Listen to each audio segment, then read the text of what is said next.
Throughout his life, Warren Buffett has invested in countless companies and assets. In recent years, during TV interviews and shareholder meetings, he's been repeatedly asked a critical question. In the climate of sustained inflation, what should we invest in? What assets are good and what aren't? Buffett has spoken openly about this, saying that some assets shouldn't be bought at all, others are fine, while only a few are worth buying in times of inflation or at any time. In this video, we'll explore 5 major types of assets that Buffett has publicly commented on. We'll rank them from the worst to the best, particularly in the current environment of ongoing high inflation. So stay tuned and find out what type of assets we should invest in now. Hey there, my name is Alex. Welcome to my channel, where I share information about real estate investment, economic trends, and wealth creation. If you like this video, please smash the subscribe button and turn on the notification bell to watch new weekly videos. Without further ado, let's get into it. We often hear news about inflation, throwing around numbers like 5% or 9%. But first, what exactly is inflation? It means you have to spend more money on the same thing later. Take Australia's current inflation rate of 6% as an example. If you buy a pair of shoes today for $100, you'll need to spend $106 for the same pair a year from now. They're the same shoes, but the price has gone up. And inflation usually puts downward pressure on the economy. Many people are worried about an economy downturn right now. They're holding onto their wallets tightly, avoiding spending or investing, hoping to keep their money safe in places like banks or by buying government bonds, where at least they won't lose money. But is that really the case? Let's look at some numbers. The current interest rate for a savings account is 4.6%, and for a 2-year term deposit, it is 4.85%, while a 2-year government bond pays 3.92%. Sounds good, right?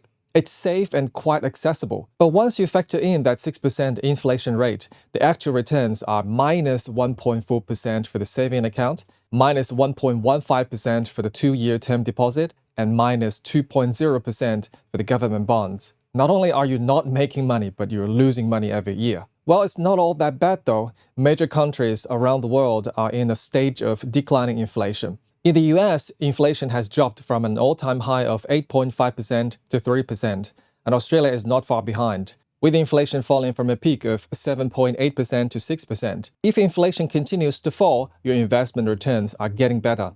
However, if you keep your money in a saving account, those interest rates can be adjusted at any time. And if you go for a 2-year term deposit, you might find that only after a year with further inflation decline, the interest income and inflation will break even. No loss, no gain. It's like you've played for nothing. What I would regard as a pretty decent real return if you have low inflation. If you get into high inflation, as I wrote about back in '77, you could easily have the real return to investors get to a very, very low number, and perhaps negative. In an environment of low inflation, assets that have a yield tend to gain real value, leading to higher profits. But in an environment of high inflation, the real returns on assets might barely break even or even turn negative. High inflation can be misleading. Investors might be celebrating solid returns on paper without realizing that after accounting for inflation, they're actually losing money. Last year, as inflation soared, investors' net return was continuously declining, as a significant portion of profits was eroded by inflation. Though Australia's inflation is now on a downward trend, economists predict that the current high inflation environment will last at least until mid-2025. So, in the next 2 years of high inflation, what kind of assets should we invest in? Let's talk about 5 asset categories that Warren Buffett either hates or loves, starting from the one you should avoid the most. Number 5, cash and cash equivalent assets. Cash is always a bad investment.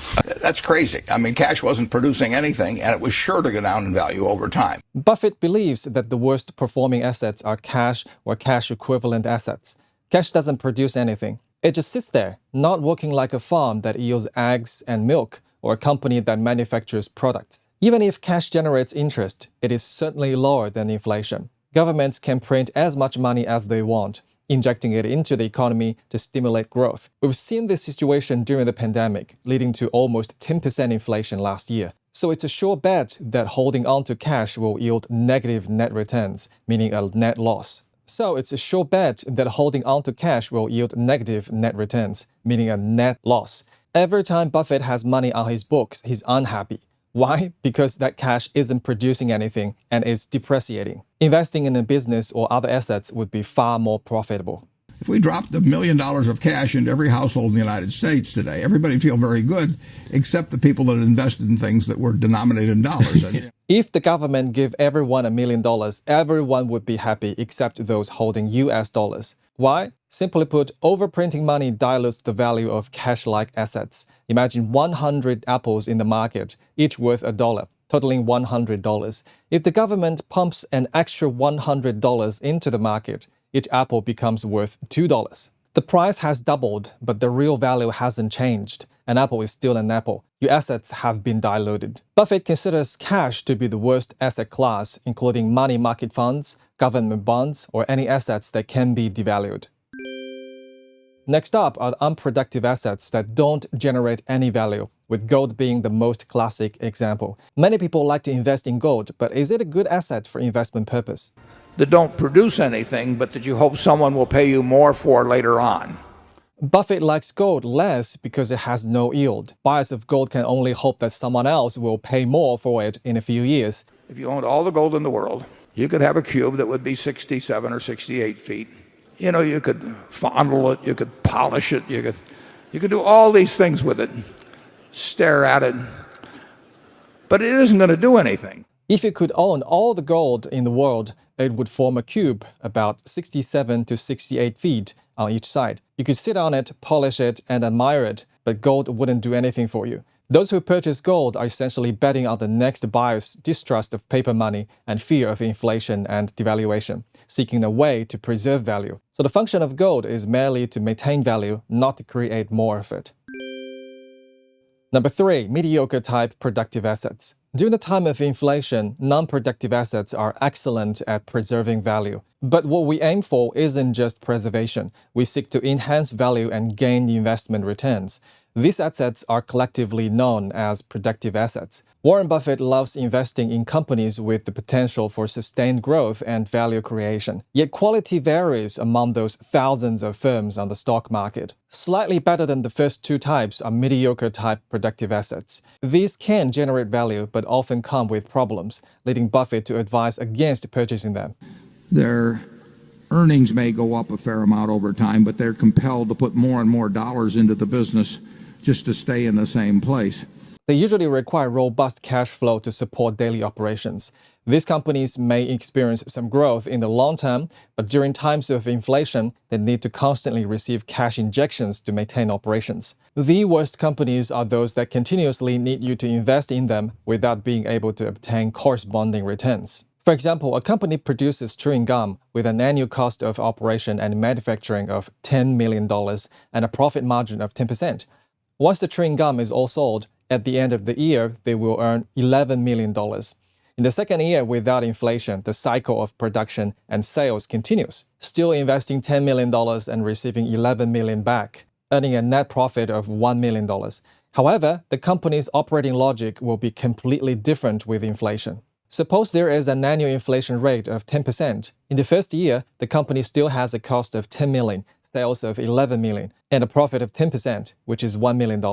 But in the second year, material costs, energy, and labor all increase, requiring an investment of $11 million to produce the same amount of chewing gum, and all of the first year's profit of $1 million has to be reinvested. Sales revenue, however, due to a 10% price increase, if there is a price increase, becomes $12.1 million, and the same cycle continues in the third year. In other words, the company does not make any money, and it is impossible to generate net profit or provide dividends to shareholders. The company can barely maintain its operation and avoid collapse. In the worst-case scenario, if the company's chewing gum cannot increase in price due to industry competition, the company will suffer annual losses, requiring investors to inject a large amount of cash to sustain operations. This is what Buffett refers to as a mediocre-type productive asset. If you're in a business such as the utility business or the railroad business, it just keeps eating up more and more money, and your depreciation charges are inadequate, and you're kidding yourself as to your real economic profits. So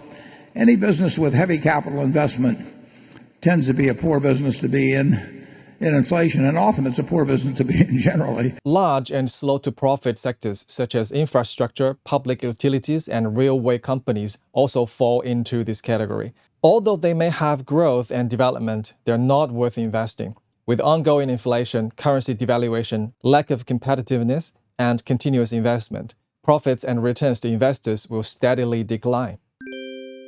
Number 2, grade-type productive assets. Next up, we have another kind of productive asset, distinguished as the more excellent grade-type productive assets. They're the businesses that you buy once, and then you don't have to keep making capital investments. You do not face the problem of continuous reinvestment involving greater and greater dollars because of inflation. Buffett believes that good assets have common traits. Buy once without continuous capital or additional investment during inflation. Such companies can constantly generate income for you, unaffected by inflation. That's one reason real estate in general is good during inflation. It's a one-time outlay. Buffett also mentioned real estate. In an inflationary environment, it is an excellent investment. A one-time investment can yield returns and profit from scarcity and inflation when selling. Buffett's statement is also well supported at the data and research levels. The internationally well-known fund management company Vanguard has done some surveys on the annualized return performance of various investment products over the past 30 years. Australian real estate has an annualized return of 7.3%, Australian stocks at 9.2%, and US stocks at 10%. Regarding long-term returns, Australian real estate is slightly behind stocks, and there's a small difference in the rental income and dividend payouts. Still, in the short term, the volatility of Australian real estate is much lower than stocks. Its trend is basically predictable, making it easier to hold for extended periods of time. Some may say this doesn't prove that real estate investment is good. You have overlooked a very important factor, which is leverage. Most people buy stocks with cash, and only a minority will buy with margin loans because 1, you're paying too much interest, and 2, the risk is too high. However, when buying a house, most people can borrow up to 80%. That's 4 times leverage. Just do a little calculation and you'll see that the investment performance is no less and even better than any stock in the long run. Here's another example. Suppose I have created an online course teaching people how to invest in the Australian property market, selling it for $2,000 each. I only need to invest 4 to 5 days' time to create the course, and then I can sell unlimited copies of the course. It's a one-time investment for continuous output. If there is inflation, I can increase the price to $2,200 at any time. And due to the company's influence and brand value, I may still be able to continue selling without being affected. This kind of asset also falls into the category of grade-type productive assets. Any asset or business is great if it requires relatively low one-time investment but can produce very high returns, continue to produce, and extract profits from the company. There are many examples such as Apple, Google, and Microsoft. These companies are all grade-type productive assets. Having said that, what exactly is the asset recommended by Buffett that is even better than the grade-type productive assets, even better than buying Apple stocks? If you're the leading brain surgeon in town or the leading lawyer in town or the whatever it may be, you don't have to keep re-educating yourself to be that in current terms. You bought your expertise when you went to medical school or law school in old dollars, and you don't have to keep reinvesting. And you retain your earning power in current dollars. The best investment during inflation is to invest in yourself. Make yourself valuable to others, and they will always pay for your service and products. This ability to earn money is unaffected by inflation, cannot be diluted, and best of all, it's not taxable. I completely agree with this point. Although not everyone can go to an Ivy League university, we can always find opportunities in life to improve ourselves, learn a new skill, or try some side hustles. My other channel with over 50,000 subscribers was created during the pandemic lockdown due to my search for new business models and efforts to enhance various film shooting and script writing skills. By learning new skills, gaining knowledge, and improve yourselves, your value for other people will increase. Inflation won't dilute it, and no one can take it away from you. How much money you make is directly proportional to your mindset and skills. Many people spend their time scrolling on their phones, watching dramas, or chatting with their friends. What I did was to put myself in a small business circle, and our daily topic is discussing how to improve ourselves, how to make money, and what new investment and business opportunities there are. See the difference? That's how you can change your mindset and elevate yourself. Everyone's IQ is about the same, so why do some people do better while others struggle to make a living? The difference lies in choices. Which school we go to, which company we work for after graduation, which mentors we choose to teach us entrepreneurship, the social circles we engage in, including choosing our partner, and even which lawyer to use in a divorce lawsuit to get a better share of the assets. All of this will make a difference in one's life. That's how some do better. If you've made it this far, please give a like, subscribe, and share this video with your friends. Turn on the notification bell to watch new weekly videos, and follow me on social media at Real Coach Alex. Hope to see you soon. Have a good one. Bye-bye.